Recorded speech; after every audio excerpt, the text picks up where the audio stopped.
Eh bien bonjour à toutes et à tous, je suis ravi de vous retrouver pour cette nouvelle vidéo. Comme dit dans le dernier tutoriel où je réalisais le sabre laser de Bylan Skull dans la série Ahsoka, j'avais envie pour ce modèle de faire la texture et le painting. Et pour ce faire, je me suis dit pourquoi pas vous montrer comment je procède. Et donc on se retrouve d'abord sur Blender. Ok, donc nous voilà sur Blender, on retrouve le fichier tel qu'on l'avait laissé la dernière fois. Alors le processus va être de créer des genres de bases de texture pour nos différentes pièces. Et ensuite ces bases de texture passeront dans le programme Substance Painter et seront utilisées alors pour créer les différentes textures finales qui ensuite reviendront dans Blender pour avoir vraiment le fichier terminé. Alors pourquoi Substance Painter? Tout simplement parce que je trouve qu'il est quand même vraiment beaucoup plus simple d'arriver à un résultat qu'on aime sur Substance Painter et puis de réintégrer ça dans Blender plutôt que d'utiliser en direct les shaders de Blender qui peuvent parfois être un peu compliqués, et ça peut être un peu beaucoup de choses à assimiler en même temps, donc voilà. La première étape, c'est que on va définir les différentes textures dont nous aurons besoin. Alors, ici par exemple, on a une texture principale qui sera un métal un peu brossé, un peu usé. On va avoir besoin d'un effet, je vais dire cuir, noir pour la poignée, plastique noir, silicone noir, je ne sais pas trop. On aura besoin d'un métal plutôt rougeâtre pour la partie bouton, et ici on peut voir que les petites alvéoles ici, c'est pas vraiment des alvéoles, les petites boules sont aussi dans ce métal rouge un peu usé. Et on aura besoin d'une dernière texture un peu dorée et usée, juste pour le petit embout là. La procédure n'est pas compliquée. On va sélectionner l'objet sur lequel on veut créer une texture. On va venir ici dans les matériaux, créer un nouveau matériau qu'on va appeler cuir. Non, on va même encore faire plus simple, on va l'appeler noir. On ne va rien toucher ici à tous ces paramètres là, on va juste descendre tout en bas dans le viewport display et on va lui demander d'être déjà en noir. Alors, ne vous inquiétez pas, on ne voit plus rien, c'est pas très grave, on n'en aura pas besoin tout de suite. On va quand même peut-être aller légèrement alléger la chose, qu'on voit quand même un peu ce qu'on fait. Ensuite, on va prendre ici, créer un nouveau matériau que lui on va appeler métal. Et rebelote, on retourne dans le viewport display et on va lui donner une petite couleur un peu grisâtre. Ce qu'on va faire ensuite, c'est appliquer le matériau métal aux différentes parties qui en ont besoin. Donc nous avons celle-ci, celle-ci, celle-ci, cette petite partie-là, les deux embouts ici et les deux derniers ici. Voilà. Ensuite, on va créer le petit métal rouge. Pareil, nouveau matériau, on va l'appeler métal rouge. Viewport display, on le met en rouge. Ensuite, on va appliquer ce matériau à tous, tout simplement, tous ceux qui sont concernés.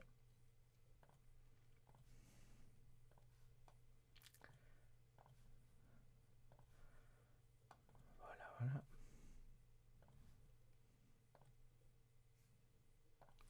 Et il ne nous reste plus que le dernier ici. Nouveau, on va l'appeler or. Encore une fois, viewport display, et on va lui donner une couleur jaune. Voilà. La prochaine étape, ça va être de passer ici dans le mode UV Editing. On va prendre, pour commencer, la partie en cuir. On passe en mode Edit. On sélectionne tout avec la touche A. Ensuite, on va appuyer sur U. Et ici, pour une question de rapidité et de simplicité, on va faire Smart UV Project. On laisse tout comme c'est paramétré. On fait OK. Et là, on voit que tout s'est mis. Alors, ce qu'il faut penser à faire pour être tranquille, c'est de venir ici dans Select et prendre Overlap. Et là, on va voir que certains points se superposent légèrement. Dans un cas comme celui-ci, où on va appliquer une texture assez simple et un effet de couleur uniforme, on n'est pas spécialement obligé de commencer à chipoter beaucoup. Maintenant, la méthode est assez simple quand même. On refait un U Smart UV Project et ici, on va venir régler à 0.00A. On fait OK. On désélectionne tout, on refait. Et là, on n'en a plus qu'un seul qui a vraiment envie de chipoter. Et si on regarde bien, le point ne se superpose à absolument rien. Donc, c'est très bien. Ceci étant fait, on repasse ici en mode objet et maintenant on va prendre tout ce qui est en métal. Alors pour ça, j'en sélectionne un dans le tas. Je viens ici sur Select par Link et je choisis Matériel. Ça va me sélectionner tous nos objets qui ont le matériel métal appliqué. Je repasse en mode Edit, je les sélectionne tous.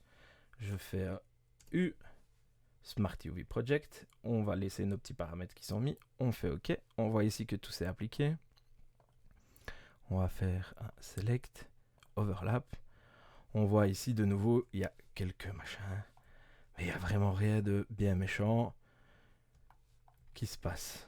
On pourrait s'amuser à chipoter, à tout replacer, mais franchement, dans ce cas-ci, il n'y a rien vraiment de dramatique qui se superpose, c'est des petits points. Et ça vient sans doute des petites découpes qu'on a fait à gauche, à droite. Et qui donnent ce sentiment qu'il y a un souci réel. Ce sont en fait des petites faces qui vont se superposer à des endroits pas bien méchants. On a notre UV Project qui est fait. On va passer du coup à la texture suivante. Rebelote, on le sélectionne par matériel, ils sont tous sélectionnés, on va passer en mode Edit, sélectionner tout, U, Smart UV Project, on garde nos paramètres, on s'assure qu'il n'y a pas de grosse superposition vraiment ennuyante avec le Select Overlap, on n'en a pas du tout, c'est parfait, et on va prendre le dernier, passer en mode Edit, sélectionner tout, U, Smart UV Project, hop, et voilà. Ok, donc tout ceci étant fait, on est prêt pour partir en direction de Substance Painter. Pour ça, on va masquer ceci, sélectionner tout notre objet et on va faire un export. On va l'exporter en objet. On va ici créer un nouveau dossier par simplicité qu'on va appeler SubPaint Tuto. Voilà, on va aller dedans, ce sera plus simple. Alors ici, 2-3 petites choses à savoir, on va sortir 2 versions de l'objet. Une première version en low poly, et on en sortira une deuxième en high poly. Alors tout simplement pour sortir la version low poly, on va venir ici décocher le Apply Modifier. Pourquoi parce que ce sera plus facile à travailler pour les ressources de l'ordinateur tout simplement, et que de toute façon on va se servir d'une version high poly pour qu'on va venir baker par-dessus, donc c'est-à-dire on va venir appliquer toutes les données de rebord, de plis, de toutes les faces supplémentaires qu'on aura créées, les chanfreins, etc. Et les textures se créeront de toute façon basées sur ce high poly. Je ne sais pas si c'est très clair, mais vous allez voir. Donc j'ai décoché le Apply Modifier, et je vais venir cocher triangulation de mèche, c'est très important. Je l'ai nommé, on va faire notre export, c'est fait. Ensuite, on va faire un nouvel export, comme je le disais. Donc pour ce faire, exporter l'objet tout simplement, on fait un export OBJ, qu'on va appeler du coup High Poly. Et cette fois-ci, on va cocher le Apply Modifier, qui du coup sera très utile. On fait un export. Maintenant que ça c'est fait, on va faire une sauvegarde et on se retrouve sur Substance Painter. Ok, donc on se retrouve sur Substance Painter. Donc ici, évidemment, le programme propose énormément de possibilités que je ne m'amuserai pas à toutes vous expliquer parce que je pense que, très honnêtement, vous pouvez trouver sur YouTube ou sur différents sites de formation des explications bien plus poussées que ce que je pourrais donner. Maintenant, je vais vous montrer les bases et comment moi, personnellement, je m'en sers. Donc la première des choses, c'est qu'on va créer un nouveau fichier. On laisse les paramètres de base qui sont mis et on va importer notre version low poly.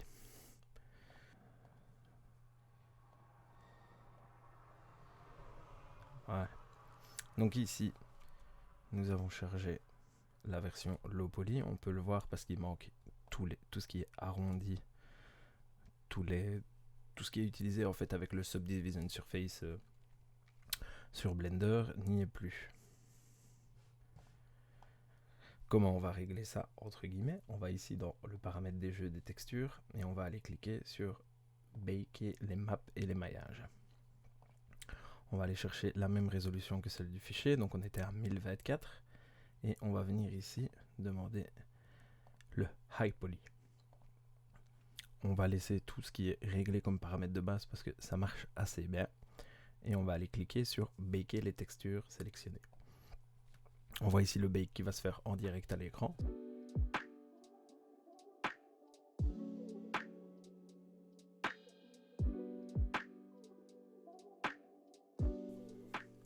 Voilà, une fois que le chargement est terminé, on fait OK. On voit tout de suite la différence puisque maintenant tous nos arrondis sont venus s'appliquer entre guillemets dessus. Alors, il y a deux façons de se servir, je vais dire très simplement du programme. C'est donc ici, vous voyez qu'à droite sont venus se recréer nos différents matériaux qu'on avait créés dans Blender. La première possibilité, ça va être de venir chercher ici dans les matériaux de base. Vous avez déjà toutes sortes de matériaux, des plastiques, des métaux, etc. Il faut savoir aussi que ici, vous allez avoir aussi tout ce qu'on appelle des smart materials, qui sont en fait des matériaux déjà pré-créés avec toutes sortes d'effets. On voit ici, on a de l'aluminium rouge, il y a vraiment toutes sortes de choses. Hein. On voit des effets brossés, des effets abîmés, de la rouille, du bois, il y a vraiment énormément de choses. Ici pour l'exemple, on va faire un premier texturing en se servant des Smart Materials, juste pour montrer à quel point ça peut aussi être rapide. Et puis je créerai mes propres matériaux. Donc par exemple ici, vous avez le métal. Vous avez toujours un layer de base qui est créé, mais on ne s'en sert pas, donc on peut automatiquement le supprimer. Et simplement, pour le métal, on va venir chercher un aluminium brossé ici. Et on va tout simplement le glisser dessus. Et il apparaît. Le métal rouge, pareil, vous avez un layer de base qu'on peut supprimer. Et on va prendre l'aluminium rouge. Pour la partie noire, moi je disais justement que c'était un effet peut-être un peu caoutchouteux. On va prendre du latex. Et il nous reste la petite partie en or. Et ici, vous avez de l'or. Donc voilà. Ici, en quelques secondes, vous pouvez voir qu'on peut obtenir un effet sympa et facile. Maintenant, on va pousser plus loin. Donc c'est ça que je disais, ça c'est vraiment si on voulait se limiter à faire un texturing assez rapide, on pouvait s'arrêter là. La technique que moi j'utilise par-dessus, c'est une fois que je suis assez satisfait des matériaux de base, je vais venir les modifier. Donc tout simplement, on va reprendre le métal et l'objectif ici va être de venir vieillir un peu le métal puisque il a subi les rouages du temps, on va dire. Alors deux possibilités, soit je m'amuse à sortir ma tablette graphique et je dessine toutes les petites usures, tous les coups, les effets abîmés dessus. Soit on va utiliser la méthode fainéante qui est la mienne. Et cette méthode fainéante, tout simplement, je vais venir créer un nouveau layer que je ne veux pas qu'il soit dans le dossier, je veux qu'il soit par-dessus. Alors là, on voit tout de suite que mon effet d'aluminium disparaît, c'est normal. Ce layer, je vais lui donner une couleur de base noire. Pourquoi? Parce que les effets d'usure de mon point de vue sont noirs. Quand on regarde de l'aluminium qui a été griffé, frotté, on a ce sentiment de noir, de saleté. Et c'est exactement ce qu'on veut. Je vais faire un clic droit. Je vais d'abord renommer mon layer. Double clic dessus, je le renomme. Je vais l'appeler usure. Et cette usure, je vais faire un clic droit. Ajouter un masque noir. Là, vous voyez que du coup, l'effet disparaît. Alors, comme je l'expliquais, je pourrais alors me servir de ma broche ici et venir créer moi-même de l'usure. Maintenant, c'est pas optimal. Ça peut être faisable parce qu'évidemment il y a énormément de sortes de brushes, mais c'est là qu'on va venir se servir d'un petit outil très sympathique qui sont, hop, qui se trouvent ici, qui sont les Smart Masks. Les Smart Masks, qu'est-ce que c'est? Ce sont des pré-réglages définis pour justement nos masques noirs qu'on est venu ajouter ici. Et c'est là que c'était intéressant du coup de faire un bake de texture parce que c'est comme ça que votre modèle et que donc les pré-réglages des masques vont prendre en compte tous les reliefs, tous les arrondis, tous les creux qu'on a pu créer dans le modèle. Ici, comme on veut un effet d'usure, on peut en tester plusieurs. On va prendre le premier tout simplement et pareil, on va venir le glisser sur notre masque. Et là, tout de suite, on voit un effet un peu de saleté qui est venu se mettre. Alors simplement en double-cliquant sur mon masque, ici je vois que j'ai tous les attributs du générateur qui sont venus se mettre et je peux chipoter pour venir faire tous les réglages que je voudrais pour obtenir le rendu, les différents rendus que je voudrais. Alors, on peut s'amuser ici à chipoter jusqu'à obtenir l'effet qu'on voudrait. Moi tout simplement, je vais retirer ce générateur là et je vais chercher directement un générateur qui me convient un peu plus.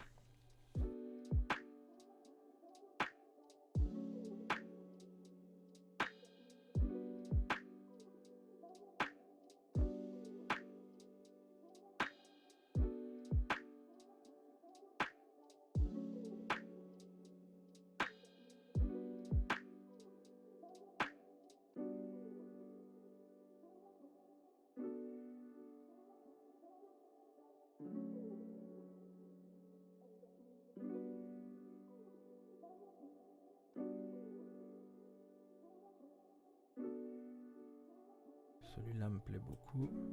Je vais rester là-dessus. Alors, et en fait l'idée ici va être tout simplement d'effectuer un peu le même effet sur tous nos masques, toutes nos textures. Donc je vous propose de passer ça en accéléré et on se retrouve une fois que j'ai vieilli tout mon modèle.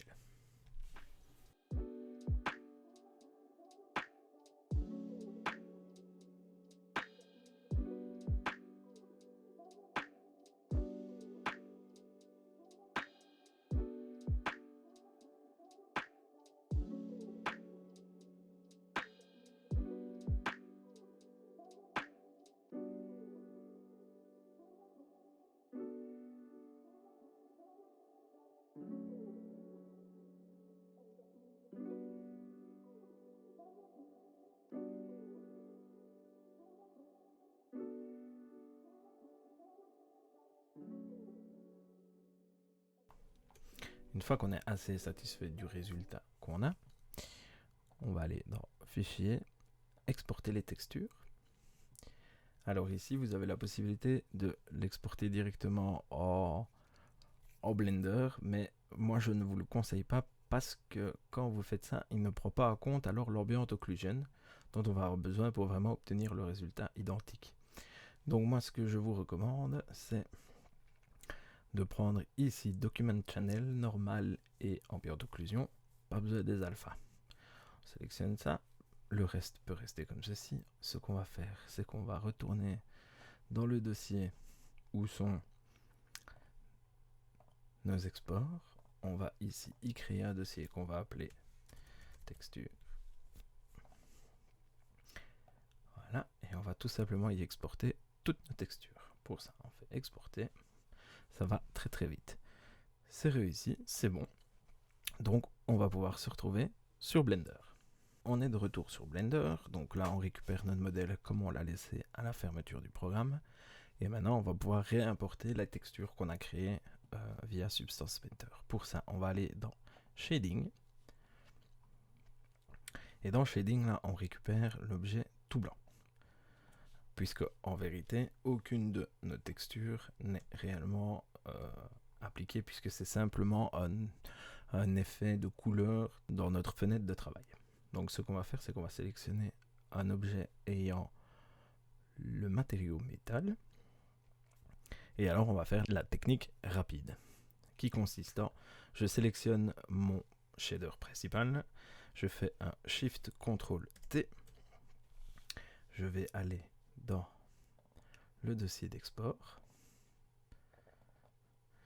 Et ici, on va sélectionner tout ce qui est métal.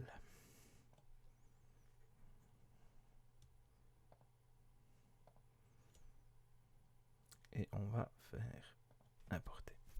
Et là, pouf, directement, il a créé tous les shaders et relié tout ce qu'il nous fallait pour obtenir notre texture. La seule petite chose qui ne relie pas, c'est l'ambient occlusion. Donc pour ce faire, ça va être très simple. On fait Shift A, Color, Mix Color. Ce Mix Color, on va le placer ici. On va d'abord faire un premier réglage qu'il ne faut pas oublier de faire, qui est de passer le mix en Multiply. Ensuite, on va sélectionner l'ambient occlusion et on va le relier en B. Et la base color qu'on va relier en A. Le facteur va être mis à 100% et on va relier le résultat à base color. Et alors là, c'est léger comme différence, mais voilà, on voit une légère différence dans notre effet. On va ensuite s'occuper de la poignée ici. Même chose, on sélectionne notre shader principal, on fait un CTRL-SHIFT-T. Et donc ici, c'est noir. Et on prend tout ce qui s'appelle noir.